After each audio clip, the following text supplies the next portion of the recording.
హరి ఓం శ్రీ గురుభ్యో నమః.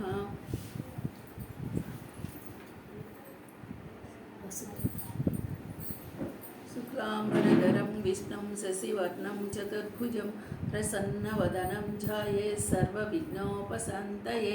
గురుర్బ్రహ్మా గురుర్విష్ణుః గురుర్దేవో మహేశ్వరః గురు సాక్షాత్ పరం బ్రహ్మ తస్మై శ్రీ గురవే నమః. వసుదేవసుతం దేవం కంసచాణూరమర్దనం దేవకీ పరమానందం కృష్ణం వందే జగద్గురుం. శ్రీకృష్ణ పరబ్రహ్మణే నమః. శ్రీమద్భగవద్గీత అదహు పంచమోధ్యాయః. మా 5వ అధ్యాయము కర్మ సన్యాస యోగము 20వ శ్లోకము. నః ప్రౌరుష్యేత్ ప్రియం ప్రాప్య నోద్విజేత్ ప్రాప్య చ ప్రియం స్థిరబుద్ధిరసమ్మూఢో బ్రహ్మవిద్ బ్రహ్మణి స్థితః.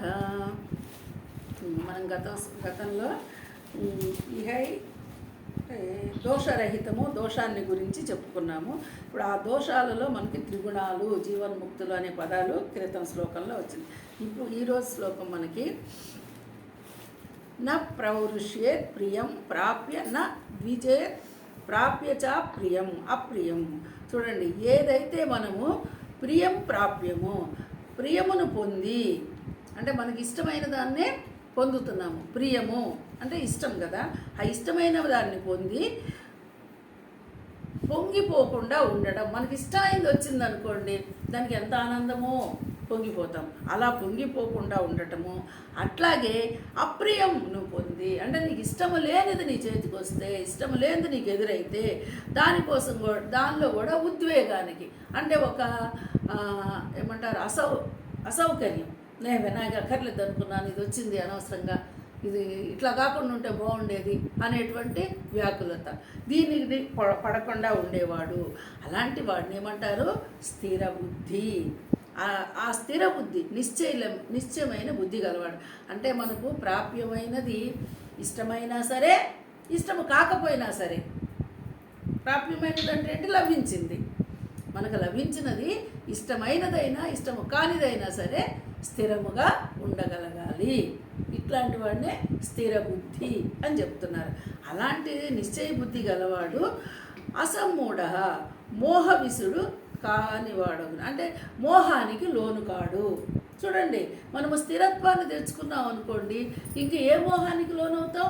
ఇదిలే మోహం అంటే మళ్ళీ దేన్నో దాన్ని చూసి అట్రాక్ట్ అయ్యి దానిలో పడిపోవటం. ఒక స్థిరత్వం ఉన్నప్పుడు మళ్ళీ ఎటు బెండ్ కాం కదేగా. బెండ్ ఎవడవుతాడంటే స్థిరత్వం లేనివాడు అవుతాడు. అందుకని ఆ స్థిరత్వం ఉన్నవాడు ఎట్లాంటి మోహానికి వసుడు కాడు. అతన్ని ఏమంటారు? బ్రహ్మవిత్ అంటే బ్రహ్మవేత్త. అదే కాదు బ్రహ్మణి అంటే సచ్చిదానంద ఘన పరబ్రహ్మనందు ఏకీస్థితుడై. ఇలాంటి స్థిరత్వం వచ్చినవాడు ఆ బ్రహ్మయందే స్థిరముగా ఉండగలడు.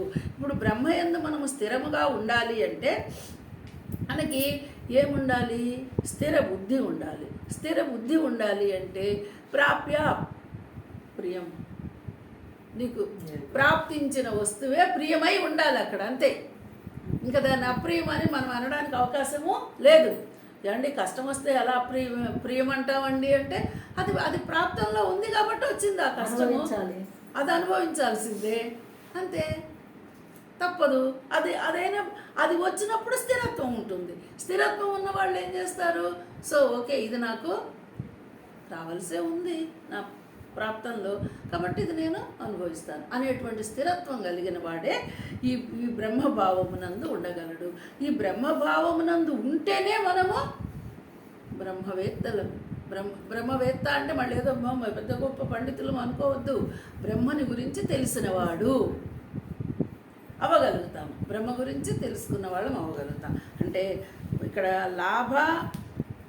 ప్రియమునకు లాభమునకు పొంగనివాడు, అప్రియములు ఎదురైనప్పుడు కృంగిపోనివాడు, స్థిరమైన బుద్ధి గలవాడు. అలాంటి బుద్ధి గలవాడు మోహవిసుడు కాడు, అంటే ఎలాంటి ఇంకా వేరే ఏవి ప్రాబ్లమ్స్ ఎలాంటి మోహంలోనూ పడడు. అట్లాంటి వాడే బ్రహ్మవేత్త. ఈ బ్రహ్మవేత్త అని మరి ఎందుకు అనిపించుకున్నాడయ్యా అంటే ఈ పరమాత్మ యందు, సచ్చిదానంద పరమాత్మ యందు ఏకీస్థితము కలవాడు. అంటే ఇప్పుడు ఇక్కడ చూడండి, పరమాత్మ అనేవాడు ఒక్కడే, ఆ స్థితిలో తాను కూడా ఉండగలగడమే ఏకీస్థితి భావము. ఈ విధంగా మనకి ఈ శ్లోకం చెబుతోంది. హరి ఓం. ఓకేనా? ఇంకేమైనా